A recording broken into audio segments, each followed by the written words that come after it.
Google is the one place where people tell you exactly what they want the moment they want it. Someone types your service into the search bar and they're basically raising their hand asking you to sell to them. And yet most businesses still set up their Google ads in a way that loses them money instead of making them money. After 9 years and over 200 ad accounts, along with a lot of different mistakes, I put together some Google ads lessons that I wish somebody had told me when I was first getting started. Number 1, search is going to drive the majority of your results, especially if you're a service business and especially if you're selling something that people are already looking for. When you're just starting out, Google will try to get you to spread your budget across all the different campaign types that they offer. Search, performance max, demand gen, display. You'll spread your budget way too thin, you'll spread your attention way too thin, and you'll see results far slower than if you were to just put all of your effort into search campaigns. Search is where the intent lives. Focus your efforts there, make a return on your investment, and then expand later. Number 2, broad match will burn your money, and Google is pushing it harder than ever at the moment. Google is constantly recommending to expand your reach and use broad match as much as possible, but the thing is, most of the time with broad match, it spends your money a lot faster across a much wider net of searches, most of which have nothing to do with what you're selling. So you end up with 2 problems: more wasted spend and more maintenance cleaning up the mess that it makes. Start on phrase match and keep tight control over what you're actually appearing for. You can always loosen the reins later once you're familiar with the optimizations that are needed in the account, as well as the search terms that your ads are triggering. Number 3 is negative keywords, and not just adding the obvious ones. Most people add a handful of negatives across the entire account and call it a day. So for example, if you're a service-based business, you almost never want to pay for somebody who's searching for jobs or hiring or how to do something yourself. Those people will never end up buying from you. But the part that almost nobody does is the cross-campaign or cross-ad group negatives. You want to be able to control exactly which keyword triggers which search query, because the closer the match between the search term that somebody types into Google and the keyword that you're bidding on, the higher your quality score. And the higher your quality score, the cheaper your cost per click. It feeds straight back into what you pay. Here's a simple example. Say you've got 2 phrase match keywords in 2 different ad groups. One is kitchen renovations and the other is kitchen renovations Sydney. Now if somebody searches kitchen renovations Sydney, both keywords are eligible to appear for that search. So Google could serve your ad through either of those ad groups. But you want that search term triggering the Sydney keyword with the Sydney specific ad copy that you wrote for it. Tighter match, higher quality score. Without any optimizations, Google might trigger the kitchen renovations ad group instead and serve the user a more generic ad. Looser match, lower quality score, and a higher cost per click. So with cross ad group negatives, in this case you would add Sydney as a negative phrase match keyword to the kitchen renovations ad group. So now that search term kitchen renovations Sydney is forced to trigger the keyword kitchen renovation Sydney in the ad group kitchen renovation Sydney. That's the whole game. Tighter matches, higher quality scores, cheaper cost per click. That leads me to number 4, which is your quality score swings your costs, and almost nobody gives it the attention that it deserves. If you want to pay as little as possible per click, this is where a lot of your attention should be going. There are essentially 3 things that make up your quality score: expected click-through rate, ad relevance, which essentially comes down to your ad copy, and landing page experience. If you perfect all these 3 factors, you're not just shaving off a little bit of your cost per click. A really strong quality score can cut your cost per click in half, and a really bad quality score can inflate your cost per click up to 4 times, if not more. So you and your competitor could be bidding on the exact same keyword, but you could be getting a 50% discount on each and every click, which means you get more customers through the door, and from all the money that you're making from all those extra customers, you could be putting back into Google Ads and dominating the search results page even more than your competitors. To give you a real example, right now I have a plumbing client, and if you pulled up the keyword planner, you could be paying up to $80 per click for some of his keywords. We were paying around $7 cost per click purely because we're borderline OCD about getting the highest quality score possible. Number 5, optimize the full customer journey, not just what's happening within the advertising account. What happens inside your ad account is just the tip of the iceberg. The keyword and the ad copy gets you the click, but everything that happens after that decides whether the click becomes an actual paying customer. Your landing page, your website, your reviews, because people are going to want to Google you before they decide whether or not they want to work with you. You have to look at your whole digital presence, not just what's happening within the ad account. You could have a perfectly built campaign, perfect keywords, perfect negatives, perfect ad copy, perfect everything. But if you're sending traffic to a page that loses every single customer, then you're obviously not going to be making any money from your advertising campaigns. And then Google will end up copying the blame for a problem that was never in the ad account. So make sure you're looking at and optimizing the entire customer journey. Number 6, tracking is a non-negotiable. If your conversion tracking isn't set up properly, 2 things happen. Number 1, you end up optimizing for clicks and impressions. They might feel like progress, but they mean absolutely nothing. And number 2, your campaign has absolutely no idea what actions matter to you. It doesn't know that a phone call or a form submission or a sale are things that you actually care about. You have to tell Google these things, otherwise it doesn't know what actions it needs to optimize the campaign towards. Google is really good at getting more conversions, but it needs to know what those conversions look like and what actions are actually important to you. So define the valuable action and track it properly. Then Google can optimize towards the things that actually grow your business. If you get this wrong, Google will still optimize really hard. It'll just optimize towards the wrong thing. Number 7, stop messing with the bidding strategies. When you're first setting up and you're looking at the different bidding strategy options that Google presents to you, naturally you want to gravitate towards selecting maximize conversions or target CPA, which makes sense because you're either wanting to maximize your sales, your form submissions, your calls that are coming in, or you're thinking, well, I don't really want to pay over a certain amount per conversion, so I'll set a target CPA and cap it. The problem is when you're just getting started, Google doesn't know what a conversion looks like, what a conversion costs for your particular campaign. It can't optimize well towards an outcome that it hasn't seen enough of yet. So get the conversion volume first. Let the system actually learn what a good conversion looks like on real life data. Then slowly work towards a conversion focused strategy. Maximize conversions first and then target CPA once you've got the volume behind it. And once your cost per conversion is already landing somewhere close to the target that you actually want. If you jump straight into a target CPA bidding strategy, I can almost guarantee that your campaign won't take off or it'll just tank. Number 8, Google increases the cost per click every single year. And that's something that is completely out of your hands. More advertisers enter the auction, competition goes up every single year, and the price for the same click creeps up every single year. There's no way you can control that. But there are a lot of levers that you can pull to make sure that your account is as cost efficient as possible. We've already covered that your quality score lowers your cost per click. But then there's other things that decide what each click is actually worth to you. So that's your landing page, your offer, your conversion rates. The stronger those are, the more return you're getting out of each and every click that you do pay for. So yes, the auction gets more expensive every single year, but the gap between you and another advertiser paying triple is almost entirely made up of things that you can control. So if you just focused on having a better offer and increasing your conversion rates, you could win more of the auction at a lower cost per customer, while your competitors are paying triple and slowly pricing themselves out of the auction. Number 9, your ability to scale comes down to 2 metrics that almost nobody looks at: search impression share loss to budget and search impression share loss to rank. They sound almost the same, but they're telling you 2 completely different stories. Loss to budget means that there is demand out there that you're not capturing purely because you're not spending enough. That's a money problem, but that's a good kind because it's easy and it means that there's room to grow. Put more budget in and you'll pick up more of that demand. Search impression share loss to rank is definitely a metric that people don't spend enough time evaluating. Say your impression share loss to budget is at 0.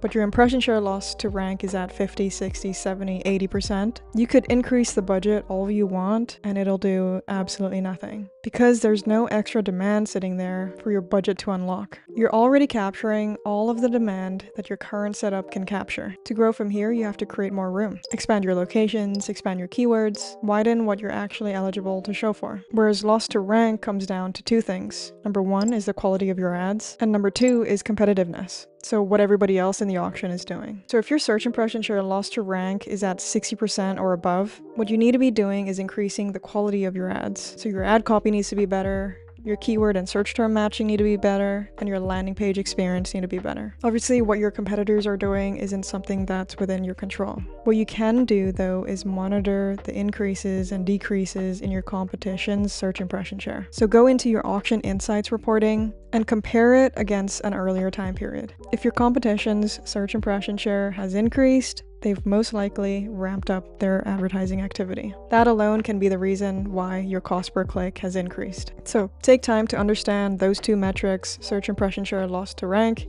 and search impression share loss to budget, because it can direct a lot of your optimization decisions. Number 10, assets are free leverage, and most people don't add them at all. So site links, callouts, structured snippets, all of your extensions. They cost you nothing extra and they do two things. Number one, they increase your click-through rate, and number two, they physically take up more space on the search results page. If you get all 4 site links, your callouts, your structured snippets showing under your ad, you're taking up close to double the space than if you didn't have them showing. So you're dominating the top of the search results page and you're pushing everyone else further down the page. Completely free visibility, use it as much as you can. And finally, number 11, avoid the low quality traffic sources. I'm talking about search partners and display expansion. As cheap as they are per click, just turn them off from the start. They're switched on by default and they promise you more reach. What they actually deliver is cheap clicks with really weak intent. These clicks are spread across a load of different sites and searches that have nothing to do with what you're selling. So what happens is those clicks never end up converting. Turn them off and just keep every single dollar on core search, where the intent and the people that you actually want to be paying for actually lives. So those are some of the things that I've learned over the years that really separate the Google Ads accounts that make money from the Google Ads accounts that end up burning money. Google Ads can be one of the most predictable ways to grow a business, but there are a lot of nuances that you've got to get right if you want to succeed. Hopefully you got something out of this video. If you did, be sure to let me know.